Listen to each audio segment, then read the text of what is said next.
How to rotate your screen on your Android tablet. Hi everyone, welcome back to another video from Wake&Tech.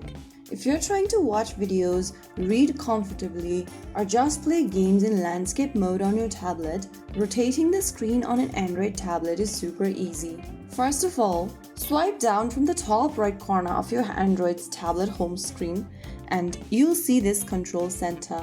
From here, you will see the button locked and unlocked. If you want to enable auto rotate, make sure that it looks like this. Now, once you have that on, you'll be able to rotate your Android tablet to landscape or portrait mode. If you decide to turn it off and lock it like this, then no matter how many times you rotate your screen, this will keep the screen in one position whether it is landscape or portrait. Some apps lock rotation automatically, such as games. Rotate works best when holding tablet sideways. If your rotation stops working, you can also restart your tablet. Screen rotation is useful for watching videos in full screen, gaming, reading ebooks, or browsing websites.